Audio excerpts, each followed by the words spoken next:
thank you so much for joining us today for another episode of In Conversation With for South West Mutual. Before we get into our three main questions, which we always have, could you give us a brief introduction to who you are and what you do? Yeah, great to be with you, Bex. So yeah, my name is Nick Robbins. I'm what's called a professor in practice at the London School of Economics, which means I'm not a full-time academic, but really work to bring my background in finance and sustainable finance and connect the research world with practitioners in the field, just like South West Mutual. Great, thanks. So our first question is that South West Mutual, along with 40 other institutions, are part of the UK's first Financing a Just Transition Alliance, which is coordinated by the Grantham Research Institute. How will you, as one of the leaders, know if the Alliance has achieved its aims?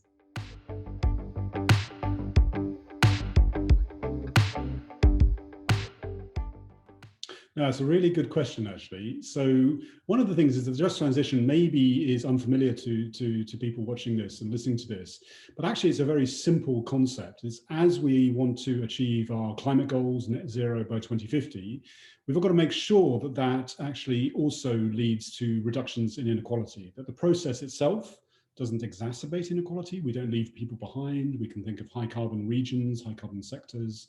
We don't want to have stranded workers and communities. And secondly, we know, particularly at the moment with COVID, that we have a huge inequality issue at the moment. So how can we combine net zero with reducing inequality? And what's the role of finance in this? So success will be if by the end of this year, 2021, people have a very clear sense of actually the role of finance in delivering a just transition, whether that's banks, whether that's investors, public finance, and so on. And I think turning that sort of high-level commitment to just transition into very practical things which banks can do and investors can do with their customers and the companies that they lend to. Absolutely. Yeah, that makes a lot of sense. I think the concept, everyone is behind, but it's about making it actionable and practical, which is the next step. Great. So considering that transition to a net zero economy, what role do you think that regional banks could play in the UK?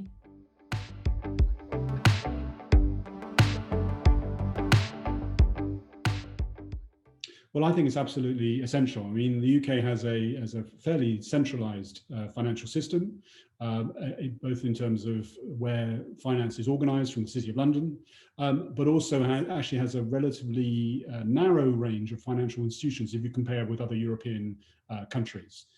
So actually, organisations which are rooted in particular regions, understand those regions and responding to their needs, absolutely critical. So organizations such as South West Mutual and other sort of anchor institution regions are going to be vital. A lot of what we focus on is the place-based dimension to the just transition. This will affect different regions in different ways. Some are going to be industrial, some are going to be urban, some rural.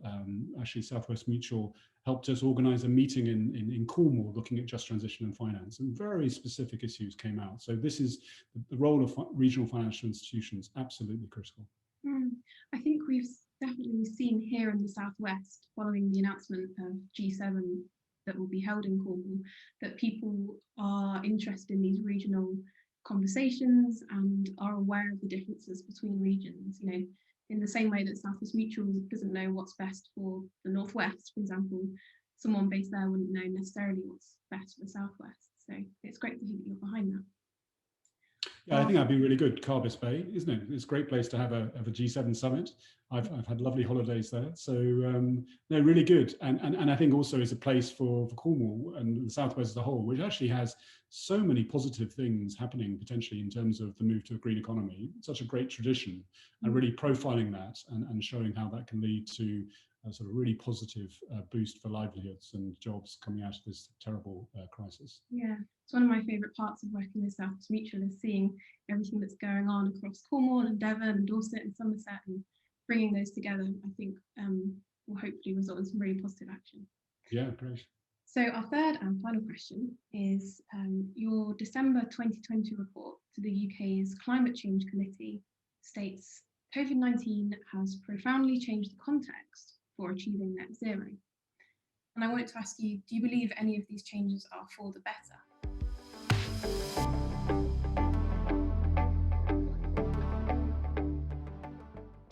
Well, I mean, I think that we've got to recognise that the COVID crisis is terrible. I mean, many people have lost their lives. Many people have had who've survived COVID are very badly hurt and have their health seriously affected. Many people have lost their jobs. Lots of people have been forced into inequality. So I think it's really important to recognise the depth of the crisis. But perhaps what it has taught us is that the economy that we were in was unstable. It wasn't resilient to shocks such as this. It was clearly unsustainable in terms of climate and carbon and resource use, and also unequal. And these things have been exacerbated by the crisis. Perhaps what it has done is actually, to some extent, brought forward some of the transitions people have talked about. So when you look at the oil and gas sector, look at the shift around the move to electric vehicles, that has certainly been accelerated in the last year. And so peak oil has probably now happened, and we're not going to see that continuing rise in oil. But I think it's maybe the recognition that we've had clearly the global financial crisis a decade or so ago, and this is the second shock to our system. And really, we better get on to building a stronger, more resilient, fairer system. And we're going to need a new type of finance for that. We're going to need a new type of finance, and I'm really pleased with the enthusiasm of members of this Finance and Just Transition Alliance, investors and banks and public finance institutions and trade unions and universities and so on, who really want to deliver practical results, actually make money, deliver both climate goals, but do that in a way that has positive social impacts as well. Absolutely. Something that Tony said in our previous conversation with is he imagines that when we launch as a bank, we might be quite unique in what we offer and how we do it, but that he hopes going forward that that we'll become less unique, that other banks will take on these kind of values because it's important for the whole sector.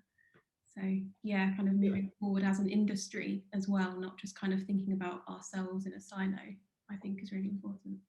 Yeah, no, I think the sort of system thinking is important, isn't it? I mean, actually making those connections, and clearly there are many great financial institutions who are doing good work at the moment. I think this idea of sort of anchor institutions, people who are rooted in communities, that could be local authority pension funds. You could have got community development finance institutions, mutuals such as your own, building societies. I mean, large financial institutions as well can often have very strong local roots, but these are going to be key organizations who are going to probably do just that bit more, I think, for the local region and help local customers, businesses, households, and so on, just make this transition as positive as it could be, because it can be great.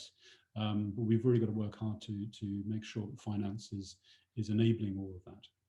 We certainly hope so. Thank you so much, Nick. Thanks for joining us today. Well, thanks, Beck. That's great.